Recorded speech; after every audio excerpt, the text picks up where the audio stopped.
Hey guys, so ഇത് നമ്മൾ explain ചെയ്യാൻ പോകുന്നത് ഹണ്ടർ ആനിമി സീരീസിലെ 17ാമത്തെയും 18ാമത്തെയും എപ്പിസോഡുകളാണ്. അതിനു മുമ്പ് നമ്മൾ കഴിഞ്ഞ എപ്പിസോഡിൽ കണ്ടതെന്ന് വെച്ചാൽ നമ്മുടെ ഗോണിന് ഹിസോക്കയുടെ കയ്യിൽ നിന്ന് വളരെയധികം ശക്തമേറിയൊരു പഞ്ച് ഏൽക്കുകയാണ്. അതിനുശേഷം ഗോണിന് ഹിസോക്കയോടുള്ള പേടി പകയായി മാറുന്നതാണ് നമ്മൾ 16ാമത്തെ എപ്പിസോഡിൽ കണ്ടത്. സോ 17ാമത്തെ എപ്പിസോഡിലോട്ട് പോകുന്നതിന് മുമ്പ് നിങ്ങൾക്ക് നമ്മളെ വീഡിയോയിൽ കാണുന്ന സബ് ടൈറ്റിൽസ് എന്തെങ്കിലും കുഴപ്പമുണ്ടാക്കുന്നുണ്ടോ, മറിച്ച് സബ് ടൈറ്റിൽസ് ഉൾപ്പെടുത്തുന്നത് നിങ്ങൾക്ക് യൂസ്ഫുൾ ആവുന്നുണ്ടോ, അല്ലെങ്കിൽ ഏതെങ്കിലും തരത്തിൽ ഹെൽപ്ഫുൾ ആവുന്നുണ്ടോ എന്നത് തീർച്ചയായും കമന്റ് ചെയ്യുക. സോ ഒട്ട് തന്നെ ലൈക്ക് കഥയെ നമുക്ക് നേരെ 17ാമത്തെ എപ്പിസോഡിലോട്ട് പോകാം. എപ്പിസോഡിന്റെ തുടക്കത്തിൽ തന്നെ നമ്മൾ കാണുന്നത് നമ്മുടെ ക്യൂട്ട് കുട്ടനായ കിലുവയാണ്. കിലുവയാണെങ്കിൽ ഇപ്പോഴും മറ്റേ സ്റ്റാക്കറിന്റെ പിന്നാലെ തന്നെയാണ്. സോ കിലുവ അവനോട് പറയുന്നുണ്ട്, നീ എന്റെ പിന്നാലെ വന്നിട്ട് ഒരു കാര്യമില്ല, ഞാൻ നിനക്ക് എന്നെ അറ്റാക്ക് ചെയ്യാൻ ഒരു ചാൻസ് പോലും ഞാൻ തരില്ല. പക്ഷേ അവൻ വിചാരിക്കുകയാണ് ഇതൊക്കെ അവൻ വെറുതെ ചുമ്മാ നമ്പർ ഇറക്കുന്നതാണ്. അവൻ പുറത്താളാവാൻ ശ്രമിക്കുന്നുണ്ടെങ്കിലും അവന്റെ ഉള്ളിന്റെ ഉള്ളിൽ അവൻ നല്ല പേടിച്ച് വിറക്കുന്നുണ്ടായിരിക്കും. ഇതേ സമയം നമ്മളെ കിലുവയെ കാണിക്കുകയാണെങ്കിൽ അവൻ പറയാണ്, ഇത് വല്ലാത്തൊരു തൊന്തരവല്ലോ, ഇനി നീ ഇങ്ങോട്ട് വരുന്നില്ലെങ്കിൽ ഞാൻ അങ്ങോട്ട് വന്ന് നിന്നെ ഫൈറ്റ് ചെയ്യാം. പക്ഷേ എനിക്ക് നിന്നെ ഫൈറ്റ് ചെയ്തിട്ട് വലിയ ഗുണമൊന്നുമില്ല, കാരണം നീ എനിക്ക് വെറും ഒരു പോയിന്റ് മാത്രമേ ഉള്ളൂ എന്നും പറഞ്ഞ് നമ്മളെ കിലുവ അവന്റെ അടുത്തേക്ക് നടക്കുകയാണ്. സോ നമ്മളെ കിലുവയെ സ്റ്റോക്ക് ചെയ്യുന്ന ആള് മനസ്സിൽ ചിന്തിച്ചുകൊണ്ടിരിക്കുകയാണ്, ഞാൻ ഇവനായിട്ട് ഫൈറ്റ് ചെയ്താൽ ഞാൻ തന്നെ ജയിക്കാനാണ് കൂടുതൽ ചാൻസ്, കാരണം ഇവൻ ഇപ്പോഴും ചെറിയ കുട്ടിയല്ലേ. പക്ഷേ എന്നിട്ടും ഇവൻ എന്തുകൊണ്ടാണ് ഇത്ര കാമായി നടക്കുന്നത്? ഇവൻ അത്രക്ക് സ്ട്രോങ് ആണ്. പക്ഷേ ഇവൻ എത്ര സ്ട്രോങ് ആയാലും ഞാനല്ലേ ഇവനെ കാട്ടി വലുത്, അത് കാരണം ഞാൻ തന്നെയാണ് ജയിക്കാൻ സാധ്യത. പക്ഷേ ഇവൻ ഇത്ര കാമായി വരുന്നത് കണ്ട് എനിക്ക് എന്തോ പന്തികേട് തോന്നുന്നുണ്ട്. ഇപ്പൊ തൽക്കാലത്തിന് എങ്ങോട്ടേലും എസ്കേപ്പ് അടിക്കാം. പക്ഷെ ഞാനിവിടെ ഓടി പോവാണെങ്കിൽ എന്റെ ബ്രദേഴ്സ് എന്തായാലും എന്നെ കുറ്റപ്പെടുത്തും. ഓ ഞാനിപ്പോ എന്താ ചെയ്യാ, എനിക്ക് ആകെ ഭ്രാന്തടിക്കുന്നു എന്ന് കിലുവയെ സ്റ്റോക്ക് ചെയ്യുന്ന ആൾ പറഞ്ഞോടിക്കുമ്പോഴാണ് അവന്റെ തൊട്ട് ബാക്കിൽ തന്നെ അവന്റെ ബ്രദേഴ്സ് വന്നേക്കുന്നത് അവൻ കാണുന്നത്. ഇവരെ നമ്മൾ 3ാമത്തെ എപ്പിസോഡിലങ്ങാട്ട് പരിചയപ്പെട്ടതാണ്, മറ്റേ അമോരി ഇമോരി ഉമോരി. സോ ആ 3 ബ്രദേഴ്സ് ആണ് ഇവർ. ഓ ആ ഒരു ബ്രദേഴ്സിൽ ഒരുത്തൻ ചോദിക്കാണ്, ഞങ്ങളുടെ ഫൈറ്റ് ഒക്കെ കഴിഞ്ഞ് ഞങ്ങൾ തിരിച്ചു വന്നു, നിന്റെ ഫൈറ്റ് എന്തായി, നീ ആ ചെറിയ ചെക്കന്റെ കാർഡ് എടുത്തില്ലേ? പക്ഷേ അപ്പോഴാണ് ഈ ബ്രദേഴ്സ് തന്റെ മുമ്പിൽ നിൽക്കുന്ന കിലുവയെ ശ്രദ്ധിക്കുന്നത്. സോ ഇവൻ ഇപ്പോഴും ഈ ഒരു ചെറിയ ചെക്കന്റെ കാർഡ് എടുത്തിട്ടില്ല എന്നും പറഞ്ഞ് അവന്റെ 2 ബ്രദേഴ്സും അവനായിട്ട് തല്ലുകയാണ്.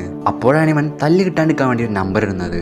അയ്യോ അത് നിങ്ങൾ വിചാരിച്ച പോലെയല്ല, അവൻ ഇപ്പോഴും ചെറിയ കുട്ടിയല്ലേ, അത് കാരണം എനിക്ക് അവനെ കണ്ടപ്പോൾ പാവം തോന്നി. സോ അവൻ ഉറങ്ങിക്കിടക്കുമ്പോഴെങ്ങാട്ട് അവന്റെ കാർഡ് എടുക്കാന്ന് ഞാൻ വിചാരിച്ചു. ഇങ്ങനെയൊക്കെ അവൻ പറഞ്ഞു നോക്കുന്നുണ്ടെങ്കിലും അവന്റെ ബ്രദേഴ്സ് അവൻ കള്ളം പറയാന്ന് മനസ്സിലാക്കുകയാണ്. അതിനുശേഷം അവൻ അവന്റെ ബ്രദേഴ്സിന്റെ നിർബന്ധ പ്രകാരം നമ്മുടെ കിലുവയുടെ ടാഗ് എടുക്കാൻ വരികയാണ്. ആ ഒരു സമയത്ത് അവൻ മനസ്സിൽ ചിന്തിക്കുകയാണ്, ഈ ഒരു ഫൈറ്റിൽ എന്തെങ്കിലും മാജിക് സംഭവിച്ച് ഞാൻ തോൽക്കുകയാണെങ്കിൽ തന്നെ എന്റെ ബ്രദേഴ്സ് എന്നെ സപ്പോർട്ടിന് വരും, അത് കാരണം തന്നെ എനിക്കൊന്നും പേടിക്കാനില്ല എന്നും പറഞ്ഞവൻ നമ്മളെ കിലുവയുടെ അടുത്ത് നേരെ പോയി ചോദിക്കുകയാണ്, ഏയ് ചീളി ചെക്ക, നീ നിന്റെ ടാഗ് എനിക്ക് തായോ, ഞാൻ പറഞ്ഞതുപോലെ നീ ചെയ്യുകയാണെങ്കിൽ ഞാൻ നിന്നെ ഉപദ്രവിക്കില്ല. കിലുവ തന്നെ തന്റെ ബ്രദേഴ്സിന്റെ മുമ്പിലിട്ട് നാട്ടിച്ച കാരണം തന്നെ അവന്റെ എല്ലാ ശക്തിയോടും നമ്മളെ കിലുവയുടെ വയറ്റത്തേക്ക് ഒരു ചവിട്ട് കൊടുക്കുകയാണ്. പക്ഷേ തന്റെ വയറ്റത്തേക്ക് ചവിട്ട് കിട്ടിയിട്ടും ഒരു കൂസലിൽ ഞണ്ട് കൂളായിക്കൊണ്ട് കിക്കപ്പ് അടിച്ചുകൊണ്ട് അവിടെ നീക്കുകയാണ് നമ്മുടെ കിലുവ. ഇത് കണ്ട് അവന്റെ ബ്രദേഴ്സിൽ നിന്നൊരാൾ, നീ ഇത്രക്ക് നല്ലൊരു വ്യക്തിയാണെന്ന് എനിക്ക് അറിയണ്ടായിരുന്നില്ല, അവൻ നിന്നെ കളിയാക്കിയിട്ടും വളരെ പതുക്കെയല്ലേ നീ അവനെ ചവിട്ടിയത്. ഇതേ സമയം നമ്മളെ കിലുവ അവന്റെ ടാഗ് അടിച്ചു മാറ്റിയിട്ടുണ്ടായിരുന്നു. ഇത് കണ്ടവൻ ആകെ ഞെട്ടിത്തെറിച്ച് പോവാണ്. അതിനുശേഷം കിലുവ പറയാണ്, എനിക്ക് ആവശ്യമുള്ള നമ്പർ 199 പക്ഷേ നിന്റെ കാർഡ് 198 ആണ്. അങ്ങനെ വെച്ച് നോക്കുമ്പോൾ നിന്റെ ബ്രദേഴ്സിൽ നിന്ന് ഒരാളടുത്ത് 199 എന്ന ടാഗ് ഉണ്ടാവാൻ ചാൻസ് ഉണ്ട്. ആ ഒരു ടാഗ് നിങ്ങൾ അടുത്തുണ്ടെങ്കിൽ ഇങ്ങോട്ട് തന്നേക്ക്, എന്തിനാ അത് സമയങ്ങളെന്ന്. സോ ഇത് കേട്ട ബ്രദേഴ്സ്, ഇവൻ സാധാരണ ഒരു കുട്ടിയല്ല, നമ്മൾ ഇനിയാണ് സീരിയസ് ആവാൻ പോകുന്നത്, എല്ലാവരും പെട്ടെന്ന് തന്നെ ഫോർമേഷൻ പോയി നിൽക്ക്, എത്ര വലിയ കൊല കൊമ്പനാണെങ്കിലും നമ്മൾ ഇവനെ അടിച്ചിട്ടേ പോവുള്ളൂ എന്നും പറഞ്ഞ് 3 ആൾക്കാരും 3 സൈഡിലായിട്ട് നമ്മൾ കിലുവയെ വളഞ്ഞിട്ട് നിൽക്കാണ്. അങ്ങനെ ഇവർ എന്തൊക്കെയാ പ്ലാൻ ചെയ്ത് നിൽക്കുമ്പോഴാണ് പെട്ടെന്നാണ് നമ്മളെ കിലുവ അവൻ നിന്നോട് നിന്ന് ഡിസപ്പിയർ ആവാണ്. എന്നിട്ട് ആ ബ്രദേഴ്സിൽ നിന്ന് ഒരാളെ ഹോസ്റ്റേജ് ആക്കി വെക്കാണ്. എന്റെ കൈക്ക് കത്തിയേക്കാൾ മൂർച്ചയാണ് എന്നൊക്കെ പറഞ്ഞ് ഒരു എക്സാമ്പിൾ കൂടി കാണിച്ചു കൊടുത്തിട്ട് അവരെ ബ്ലാക്ക് മെയിൽ ചെയ്തോണ്ടിരിക്കുകയാണ് നമ്മളെ കിലുവ. ശേഷം ആ ബ്രദേഴ്സിൽ നിന്ന് ഒരാളെടുത്ത്, നിന്റെ കയ്യിലല്ലേ 199 എന്ന ടാഗ് ഉള്ളത്, ഇത് കേട്ട് അതിൽ നിന്ന് ഒരുത്തൻ അതേന്നും പറയുന്നുണ്ട്. അപ്പൊ നമ്മളെ കിലുവ, അതിങ്ങ് തന്നേക്ക്, നീ അത് തരികയാണെങ്കിൽ ഞാൻ ഇവനൊന്നും ചെയ്യത്തില്ല. സോ നമ്മളെ കിലുവയുടെ ഫിംഗേഴ്സ് കണ്ട് പേടിച്ച് അവൻ ആ ടാഗ് കൊടുക്കുകയാണ്. ശേഷം കിലുവ ബാക്കി 2 ബ്രദേഴ്സിന്റെ 2 ടാഗുകളും അവൻ ആവശ്യമില്ലാത്തതാണല്ലോ, സോ അവൻ അത് വലിച്ചെറിയാണ്. ഇത് നമ്മൾ സാധാരണ എറിയുന്ന പോലെയല്ല പോകുന്നത്, മറിച്ച് ഒരുമാതിരി റോക്കറ്റ് വിട്ട പോലെയാണ് ഈ ഒരു ടാഗുകൾ പറന്നു പോകുന്നത്. നിങ്ങൾക്ക് ഇനി ഈ ടാഗ് കണ്ടുപിടിക്കാൻ 3 ദിവസം കൂടി ബാക്കിയുണ്ട്. അവർക്ക് കണ്ടുപിടിക്കാൻ വേണ്ടി ഒരു ഗുഡ് ലക്ക് ഒക്കെ പറഞ്ഞ് നമ്മളെ കിലുവ വന്ന് പോവാണ്. ശേഷം നമ്മളെ കിലുവ അതൊരുമാതിരി ബോറടിച്ച പരിപാടിയായിരുന്നു. ഇതേ സമയം ഗോണൊക്കെ എവിടെയാണാവാം എന്ന് ആലോചിച്ച് നമ്മളെ കിലുവ നടന്നുകൊണ്ടിരിക്കുകയാണ്. അങ്ങനെ പെട്ടെന്ന് തന്നെ കുറച്ച് ദിവസങ്ങൾ കഴിഞ്ഞു പോവുകയാണ്. പിന്നെ നമ്മൾ കുറാപ്പിക്കും ലിയോറിയാണ് കാണുന്നത്. ഇനി ആകെ ഒരു ദിവസം കൂടി ബാക്കിയുള്ളൂ. സോ അതിനു മുമ്പ് എനിക്ക് എങ്ങനെങ്കിലും എന്റെ ടാഗ് കൂടി കണ്ടുപിടിക്കണം. അതിനായി നമുക്ക് സ്റ്റാർട്ടിംഗ് പോയിന്റിൽ ഒന്ന് പോയി നോക്കിയാലോ എന്ന് ലിയോറിയോ പറയാണ്. അങ്ങനെ അവർ സ്റ്റാർട്ടിംഗ് പോയിന്റിൽ വന്നെത്തുകയാണ്. പക്ഷെ അവർക്ക് ആരും തന്നെ അവിടെ കാണാനില്ല. അങ്ങനെ ഇവർ ഇവിടെ നിന്ന് പോയിട്ട് വേറെ എവിടെയൊക്കെ നോക്കാം എന്ന് തീരുമാനിക്കുകയാണ്. അപ്പോഴാണ് ഇവർ മരത്തിന്റെ മുകളിൽ നിന്ന് ഒരു സൗണ്ട് കേൾക്കുന്നത്. അതാരാണെന്ന് നോക്കുമ്പോൾ നമ്മളെ ഗോൺ തന്നെയായിരുന്നു അത്. നീ ഇവിടെ ഒറ്റയ്ക്ക് എന്തെടുത്തോണ്ടിരിക്കുകയെന്ന് നമ്മളെ ലിയോരെ ചോദിച്ചപ്പോൾ ഞാൻ എനിക്കറിയുന്ന ആരെങ്കിലുമൊക്കെ ഒരാളെ കാണുമെന്ന് വിചാരിച്ചിട്ടാണ് ഇങ്ങോട്ട് വന്നത്. അപ്പോഴാണ് ഞാൻ നിങ്ങളെ കണ്ടത്. ശേഷം ഗോണിന്റെ അടുത്ത് കുറാപ്പിക്ക് ചോദിക്കാണ്, എനിക്ക് നിന്റെ ടാർഗറ്റിന്റെ കാർഡ് കിട്ടിയോന്ന്. ഇത് കേട്ട് ഗോൺ ഒന്ന് അസ്വസ്ഥനാവുന്നുണ്ടെങ്കിലും എങ്ങനെയൊക്കെ കിട്ടി എന്നൊരു മട്ടിൽ അവൻ ഉത്തരം പറയാണ്. പക്ഷെ അത് കേട്ട ലിയോറിയോ, സോ ഇനി എന്റെ ടാർഗറ്റിന്റെ കാർഡ് മാത്രമേ കിട്ടാത്തുള്ളൂലേ എന്ന് നിരാശഭാവത്തോടെ ലിയോറിയോ പറയാണ്. അത് കേട്ട് അവനെ ഹെൽപ്പ് ചെയ്യാൻ വേണ്ടിട്ട് നിന്റെ ടാർഗറ്റ് ആരാണെന്ന് ലിയോറിയോട് അടുത്ത് ചോദിക്കുകയാണ് ഗോൺ. സോ ലിയോറിയോ ആണെങ്കിൽ അവന്റെ ടാർഗറ്റിനെ പറ്റി അവൻ അറിയുന്ന എല്ലാതും ഗോണിന്റെ അടുത്ത് പറഞ്ഞു കൊടുക്കുകയാണ്. അപ്പോഴാണ് കുറാപ്പിക്കക്ക് ഒരു ഐഡിയ തോന്നുന്നത്. നമ്മുടെ ഗോണിന് നല്ല സ്മെല്ലിംഗ് പവേഴ്സ് ഉള്ള കാര്യം നമ്മുടെ കുറാപ്പിക്കക്ക് അറിയാം. സോ ലിയോറിയോയുടെ ടാർഗറ്റ് ആയിട്ടുള്ള പൊഞ്ചു എന്ന ലേഡി കുറെ തരത്തിലുള്ള കെമിക്കൽസും ഡ്രഗ്സ് ഒക്കെ യൂസ് ചെയ്യാറുണ്ടെന്ന് ടോംപ വഴി ലിയോറിയോ അറിയാണ്. സോ കുറാപ്പിക്ക് ഗോണിന്റെ അടുത്ത് ചോദിക്കുകയാണ്, നിനക്ക് നിന്റെ സ്മെല്ലിംഗ് പവേഴ്സ് വെച്ചിട്ട് ഏതെങ്കിലും തന്നെ കെമിക്കൽസിന്റെയോ ഡ്രഗ്സിന്റെയോ ഒക്കെ സ്മെല്ല് വരികയാണെങ്കിൽ ആ ഒരു സ്മെല്ല് അനുസരിച്ച് പോയിക്കൊണ്ടിരിക്കുകയാണെങ്കിൽ നമുക്ക് എന്തായാലും പൊഞ്ചു എന്ന ലേഡിയെടുത്ത് എത്താൻ പറ്റും. സോ ഞാൻ ശ്രമിച്ചു നോക്കാം, അതിനുവേണ്ടി തന്നെയാണ് ഞാൻ ഇങ്ങോട്ട് വന്നത് എന്ന് നമ്മൾ ഗോൺ പറയാണ്. അതിനുശേഷം വലിയൊരു മരത്തിന്റെ മേലെ കയറി നിന്നിട്ട് തന്റെ സ്മെല്ലിംഗ് പവേഴ്സ് ഒക്കെ യൂസ് ചെയ്തിട്ട് എവിടെന്നെങ്കിലും കെമിക്കൽസിന്റെ സ്മെല്ലൊക്കെ വരുന്നുണ്ടോ എന്ന് നോക്കിക്കൊണ്ടിരിക്കുകയാണ് നമ്മളെ ഗോൺ. അങ്ങനെ ഇവർ ആ ഒരു സ്മെല്ല് വരുന്ന ദിശയിലോട്ട് നടന്നുകൊണ്ടേ ഇരിക്കുകയാണ്. ഇവരാണെങ്കിൽ കുറെ സ്ഥലത്തൂടെ പോകുന്നുണ്ട്. അങ്ങനെ ഇവർ ആ ഒരു സ്മെല്ല് ഫോളോ ചെയ്ത് കുറെ നേരം നടന്നുകൊണ്ടിരിക്കുകയാണ്. അപ്പോഴാണ് പെട്ടെന്ന് സൂര്യൻ അസ്തമിക്കാനാവുന്നത്. അങ്ങനെ ആ മണം നോക്കി പോയി അവസാനം ഒരു സ്ഥലത്ത് എത്തുകയാണ്. ആ ഒരു സ്മെല്ലാണെങ്കിൽ ഇവരെ ലീഡ് ചെയ്യുന്നത് ഒരു കേവിന്റെ, അതായത് ഒരു ഗുഹയുടെ മുന്നിലേക്കാണ്. ആ ഒരു സ്ഥലത്ത് എത്തിയപ്പോൾ തന്നെ ലിയോറിയോ, ഞാൻ ഉള്ളിലോട്ട് പോവുകയാണ്, നിങ്ങൾ ഇവിടെ വെയിറ്റ് ചെയ്യൂ എന്ന് പറയാണ്. അതിനുശേഷം അവൻ ഒരു വടിയെടുത്തിട്ട് ഈ ഒരു ഗുഹന്റെ ഉള്ളിൽ ട്രാപ്പൊന്നുമില്ലാന്ന് ഉറപ്പുവരുത്തുന്നു.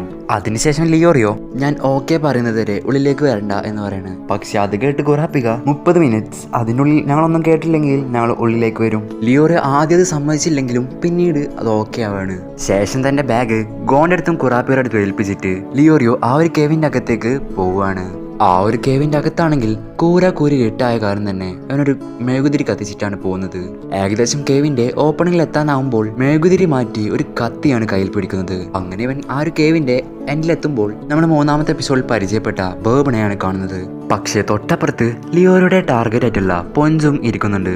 പൊഞ്ചു ആണെങ്കിൽ ലിയോയുടെ അടുത്ത് ചോദിക്കുകയാണ്, ഞാനാണ് നിന്റെ ടാർഗറ്റ് എന്ന്. ഇതൊക്കെ കണ്ട് ഒന്ന് ഞെട്ടിയ ലിയോറിയോ, അതെ നീ തന്നെയാണ് എന്റെ ടാർഗറ്റ് എന്ന് പറയാണ്. ശേഷം പൊഞ്ചു ലിയോരോടെ അടുത്ത് പറയാണ്, നമ്മൾ ഈ കേവിന്റെ ഉള്ളിൽ നിന്ന് ഫൈറ്റ് ചെയ്യുന്നതിൽ ഒരു കാര്യവുമില്ല. കാര്യം എന്തെന്ന് വെച്ചാൽ നീ എന്റെ ടാഗ് എടുത്തെന്ന് തന്നെ വിചാരിക്ക്. പക്ഷേ നിനക്ക് ഈ ഒരു കേവിന്റെ പുറത്തോട്ട് പോകാൻ പറ്റില്ല. അവിടെ സീൻ കട്ടിയാൽ നമ്മുടെ കുറാപ്പിയും ഗോണയാണ് കാണിക്കുന്നത്. ഇവൻ കുറെ നേരമായല്ലോ ഉള്ളിലിട്ട് പോയിട്ട്, ഇത്ര നേരമായിട്ടും ഒരു റെസ്പോൺസ് പോലും തന്നിട്ടില്ല. അപ്പോഴാണ് പെട്ടെന്ന് ലിയോരോടെ ശബ്ദം കേൾക്കുന്നത്. ഗോൺ, കുറാപ്പിക ഉള്ളിലോട്ട് വരണ്ട എന്നായിരുന്നു ലിയോരിയോ പറഞ്ഞത്. പക്ഷെ ഇവരതൊന്നും കേൾക്കാണ്ട് നേരെ കേവിന്റെ ഉള്ളിലോട്ട് പോവാണ്. ഉള്ളിലെത്തിയവർ ഒരു കാഴ്ചയാണ് ഞെട്ടാണ്. കുറെ അധികം പാമ്പുകളുടെ കടിയേറ്റ നിലയിൽ ലിയോറിയോ നിലത്ത് കിടക്കുന്നതാണ്. സോ ബേബിനൊരു പാമ്പ് വയ്ക്കുന്ന ആളായ കാരണം തന്നെ എല്ലാവരും അവനെയാണ് സംശയിക്കുന്നത്. ശേഷം ലിയോറിയോ പരിക്ക് പറ്റിയ നിലയിൽ നിങ്ങളോട് ഞാൻ കേറണ്ട എന്നല്ലേ പറഞ്ഞത്, പിന്നെ നിങ്ങൾ എന്തിനാണ് ഇങ്ങോട്ട് വന്നത് എന്ന് ചോദിക്കുകയാണ്. ഈ ഒരു സമയം കൊണ്ട് ഗോൺ ആണെങ്കിൽ ലിയോറിയെ ട്രീറ്റ് ചെയ്തുകൊണ്ടിരിക്കുകയാണ്. ഈ ഒരു പോയിസൺ അത്ര വലിയ സ്ട്രോങ് ആയിട്ടുള്ള പോയിസൺ ഒന്നല്ല, പക്ഷെ ഇവന് കുറെ ഭാഗത്ത് കടിയിട്ടിട്ടുണ്ട്.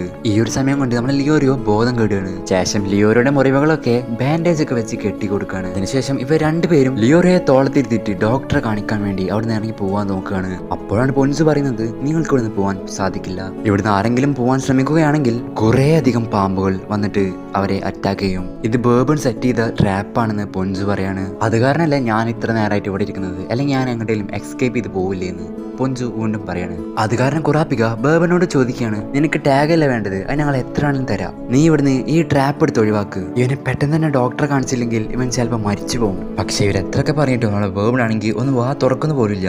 ഈ സമയത്താണ് നമ്മളെ പൊൻസു ആ ഒരു സത്യം വെളിപ്പെടുത്തുന്നത്. നമ്മുടെ ബാബനാണെങ്കിൽ ശരിക്കും ഡെഡ് ആയിട്ടുണ്ട്. സോ ഗൈസ്, ട്രാപ്പ് സെറ്റ് ചെയ്ത ആളെ തന്നെ ഡെഡ് ആവാണ്. സോ ഇനിവർ ഈ ഒരു ട്രാപ്പ് എങ്ങനെയാവും ഓവർകം ചെയ്യുക എന്നൊരു സസ്പെൻസും കൂടി കാണിച്ചിട്ട് നമ്മളെ 17ാമത്തെ എപ്പിസോഡ് ഇവിടെ അവസാനിക്കുകയാണ്. 18ാമത്തെ എപ്പിസോഡിന്റെ തുടക്കത്തിൽ തന്നെ നമ്മൾ കേൾക്കുന്നത് എന്ത് ട്രാപ്പ് സെറ്റ് ചെയ്ത ആൾ തന്നെ ഡെഡായെന്നോ എന്ന് കുറാപ്പിക പറയുന്നതാണ്. അത് കേട്ട് ഗോൺ ട്രാപ്പ് സെറ്റ് ചെയ്ത ആൾ തന്നെ എങ്ങനെയാണ് ഡെഡായത്? അപ്പൊ നമ്മളെ പൊൻസ് പറയാണ് അവനെ ഞാൻ കൊന്നു, പക്ഷെ അവനെ ഞാൻ എങ്ങനെയാണ് കൊന്നതെന്ന് ഞാൻ പറഞ്ഞിട്ടില്ല. സോ ഇത് കേട്ട് കുറാപ്പിക ഗോണിനോട് ലിയോറിനെ പിടിക്കാൻ പറഞ്ഞിട്ട് കുറാപ്പിക നമ്മളെ ബേബന്റെ ബോഡി ചെക്ക് ചെയ്ത് നോക്കുകയാണ്. പക്ഷെ അപ്പോഴാണ് കുറെ പാമ്പുകൾ വന്ന് നമ്മളെ ബേബിനെ പ്രൊട്ടക്ട് ചെയ്യുന്നത്. ആ ഒരു പാമ്പുകളാണെങ്കിൽ നമ്മളെ ബേബിനാണെങ്കിൽ ട്രെയിൻ ചെയ്ത് വെച്ചിരിക്കുകയാണ്.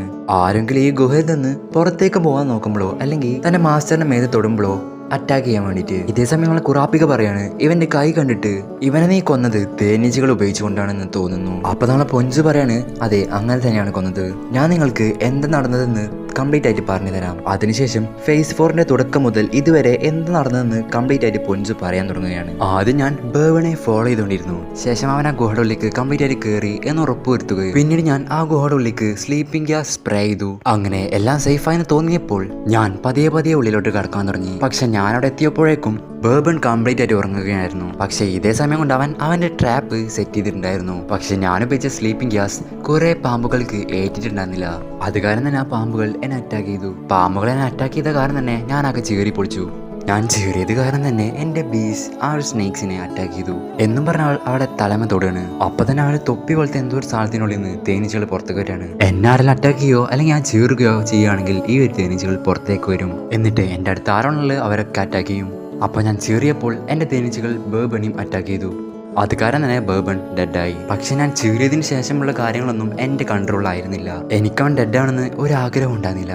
ശേഷം നമ്മളെ പൊൻസ് പറയാണ് ഞാൻ ഓൾറെഡി ഗിവപ്പ് ചെയ്തു, നമ്മളിനി ഇവിടുന്ന് കൊണ്ടുപോകാൻ ആകെ എക്സാമിനേഴ്സിന് മാത്രമേ കഴിയുള്ളൂ. ഇത് കേട്ട് കുറാപ്പിക സോ നീ പറഞ്ഞു വരുന്നത് എക്സാമിനേഴ്സ് നമ്മളെടുക്കാൻ വേണ്ടി ഇങ്ങോട്ട് തേടി വരുന്നതാണോ? അതെ, നമ്മളെല്ലാവരും ടാഗിൽ ഒരു ട്രാക്കിംഗ് ഡിവൈസ് ഉണ്ട്. ആ ഒരു ഡിവൈസ് ട്രാക്ക് ചെയ്തിട്ട് നമ്മളെ അവർ തേടി വരും. പക്ഷേ എക്സാം അവസാനിച്ചതിന് ശേഷം മാത്രമേ. സോ നിന്റെ ടാഗ് നഷ്ടപ്പെട്ടിട്ടുണ്ടെങ്കിൽ ഒരിക്കലും ഇത് വർക്കാവില്ല. ഇനി എന്തായാലും ആകെ ഒരു ദിവസം മാത്രമല്ലേ ഉള്ളൂ. സോ എക്സാമിനേഴ്സ് നാളെ തന്നെ നമ്മൾ പിക്ക് ചെയ്യാൻ വരും. സോ ഈ ഒരു വർഷം ഗിവപ്പ് ചെയ്തിട്ട് അടുത്ത വർഷം ട്രൈ ചെയ്യുന്നതാണ് ഏറ്റവും നല്ലത്. പക്ഷേ ഇത് കേട്ട് കുറാപ്പിക പറയാണ് ഞങ്ങളെ കൊണ്ട് അത് ചെയ്യാൻ സാധിക്കില്ല. കാരണം ലിയോയുടെ കണ്ടീഷൻ വളരെയധികം മോശമാണ്. അവനെ പെട്ടെന്ന് തന്നെ ഡോക്ടറെ കാണിച്ചില്ലെങ്കിൽ അവൻ ചിലപ്പോൾ മരിക്കാൻ ചാൻസ് ഉണ്ട്. ഇത് അവന്റെ തന്നെ തെറ്റാണ്. ഞാൻ അവനോട് അപ്ലൈ പറഞ്ഞതാണ് അങ്ങോട്ട് പോകണ്ടെന്ന്. അതിനുശേഷം നമ്മൾ നടന്ന സംഭവം കാണുകയാണ്. അവൻ ഞങ്ങളോട് ഇങ്ങോട്ട് വരണ്ടെന്ന് പറഞ്ഞതാണ്. പക്ഷെ അപ്പോഴേക്കും അവനെ പാമ്പ് കടിച്ചു കഴിഞ്ഞു. ഇനിയിപ്പോ നമുക്ക് ആകെ ചെയ്യാൻ പറ്റുന്നത് ആരിലൊക്കെ വരാൻ വേണ്ടി പ്രാർത്ഥിക്കുകയാണ്. പക്ഷെ ഇത് കേട്ട് കുറാപ്പിയുടെ അടുത്ത് ഗോൺ പറയാണ് ലിയോറിയോനെ നീ ഒന്ന് നോക്കണേ എന്ന് പറഞ്ഞിട്ട് നേരെ നമ്മളെ ബേബന്റെ ബോഡി ചെക്ക് ചെയ്യാൻ വേണ്ടി പോവാണ്. അങ്ങനെ ഗോണാണെങ്കിൽ ബേബന്റെ മേലെ തൊട്ടപ്പോ തന്നെ അവിടെ ഉണ്ടായിരുന്ന എല്ലാ സ്നേക്കും നമ്മളെ ഗോണിന്റെ മേത്തേക്ക് ചാടി വരികയാണ്. പക്ഷെ ഗോണാണെങ്കിൽ അതൊക്കെ ഒന്ന് സഹിച്ചു നിന്നിട്ട് പെട്ടെന്ന് തന്നെ ബേബന്റെ ഷട്ടിലുണ്ടായിരുന്ന മരുന്നെടുത്തിട്ട് കുറാപ്പിയൊക്കെ ഇട്ടുകൊടുക്കാണ്. അങ്ങനെ ഗോണ് തീരെ വയ്യാണ്ട് അവൻ നിലത്തേക്ക് വീഴാണ്. സോ നമ്മളെ കുറാപ്പികയാണെങ്കിൽ ലിയോറിനെയും ഗോണിനെയും ഗോൺ എടുത്തു തന്ന ആ ഒരു മെഡിസിൻ കൊണ്ട് ട്രീറ്റ് ചെയ്യുന്നൊക്കെ ഉണ്ട്. അതിനുശേഷം നമ്മളെ ഗോൺ എഴുന്നേറ്റിട്ട് നിന്റെ അടുത്ത് ഇനി സ്ലീപ്പിംഗ് ഗ്യാസ് വല്ലതും ബാക്കിയുണ്ടോ എന്ന് ചോദിക്കുകയാണ്. അതിനുത്തരമായി പൊഞ്ചു പറയാണ് എൻ്റെ ഉണ്ട്. സോ ഗോണാണെങ്കിൽ മെഡിസിൻ എടുക്കുന്നതിനൊപ്പം ബേബന്റെ ടാഗ് കൊടുത്തിട്ടുണ്ടായിരുന്നു. ഞാൻ ഈ ഒരു ടാഗ് നിനക്ക് തരാം, പകരം എനിക്ക് സ്ലീപ്പിംഗ് ഗ്യാസ് തരണം എന്നും പറയാണ്. സോ പൊൻസു ആണെങ്കിൽ ഓക്കെ പറയാണ്. സോ ഗോന്റെ പ്ലാൻ എന്താന്ന് വെച്ചാൽ ആ ഒരു സ്ലീപ്പിംഗ് ഗ്യാസ് ഇവിടെ യൂസ് ചെയ്തിട്ട് ഇവരെ 4 പേരെയും ഒരു ബാഹുബലിയെ പോലെ ഗോൺ പുറത്തേക്ക് കൊണ്ടുപോകും. ഗോണിന്റെ ഈ ഒരു ഐഡിയോട് ആദ്യം പൊൻസുക്ക് എതിർപ്പ് കൊണ്ടായിരുന്നെങ്കിലും പിന്നീട് സമ്മതിക്കുകയാണ്. പക്ഷെ ഒരു ഗ്യാസ് ഫില്ലാവാൻ തന്നെ 5 മിനിറ്റ് എടുക്കും. പക്ഷെ നമ്മൾ ഇന്ന് ഒരാൾക്കും അത്രയും നേരമൊന്നും ശ്വാസം പിടിച്ചെടുക്കാൻ പറ്റില്ല. സോ ഇത് കേട്ട ഗോൺ പറയാണ് 9 മിനിറ്റും 44 സെക്കൻഡും അതാണ് എന്റെ റെക്കോർഡ്. എന്നെ വിശ്വസിക്ക്, ഞാൻ എന്തായാലും നിങ്ങളെ പുറത്തെത്തിക്കും. അങ്ങനെ ഗോണിന്റെ നിഷ്കളങ്കത കണ്ട് പൊൻസു സമ്മതിക്കുകയാണ്. ശേഷം ഗോൺ പറയാണ് ഞാൻ സിഗ്നൽ തരുമ്പോൾ ആ ഒരു ഗ്യാസ് റിലീസ് ചെയ്യണം. അങ്ങനെ കുറെ അധികം ശ്വാസം വലിച്ചെടുത്തതിന് ശേഷം എന്റെ ശ്വാസം അടക്കി പിടിച്ചുകൊണ്ട് പൊൻസുവിന് സിഗ്നൽ കൊടുക്കുകയാണ് ഗോൺ. സോ സിഗ്നൽ കിട്ടി അപ്പൊ തന്നെ പൊൻസു ആ ഒരു ഗ്യാസ് റിലീസ് ചെയ്യാണ്. അങ്ങനെ കുറച്ചു നേരത്തിന് ശേഷം തന്നെ പൊൻസും ലിയോറിയും കുറാപ്പിക്കും കൂടാതെ അവിടെ ഉണ്ടായിരുന്ന സ്നേക്സ് എല്ലാതും മയങ്ങി ഒഴുകുകയാണ്. അങ്ങനെ 5 മിനിറ്റിന് ശേഷം ഈ ഒരു സ്ലീപ്പിംഗ് ഗ്യാസ് പുറത്തു കൂടെ പോവാണ്. സോ 5 മിനിറ്റ് ശ്വാസം പിടിച്ചു നിന്ന ഗോൺ ആ ഒരു ഗുഹയിലൂടെ നമ്മുടെ പൊൻസുവിനെയും കുറാപ്പയെയും ലിയോറിയനും അവന്റെ പുറത്ത് താങ്ങി നിർത്തിയിട്ട് അവനെല്ലാവരെയും പുറത്തെത്തിക്കുകയാണ്. എന്താലേ അതിനുശേഷം ഗോൺ ബേബന്റെ ടാഗ് പൊൻസുവിനെ ഏൽപ്പിച്ചിട്ട് പൊൻസുവിന്റെ ടാഗ് ലിയോറിയക്ക് കൊടുക്കുകയാണ്. ശേഷം നമ്മൾ കാണുന്നത് പിറ്റേ ദിവസം രാവിലെ നമ്മുടെ ഹണ്ടർ അസോസിയേഷനിലെ ഷിപ്പ് പുറത്തു വന്നിരിക്കുകയാണ്. ആ ഒരു ഷിപ്പിൽ നിന്ന് എല്ലാവരും 1 മണിക്കൂറിനുള്ളിൽ പെട്ടെന്ന് തന്നെ സ്റ്റാർട്ടിംഗ് പോയിന്റിൽ എത്തുക എന്നൊരു അനൗൺസ്മെന്റ് ആണ്.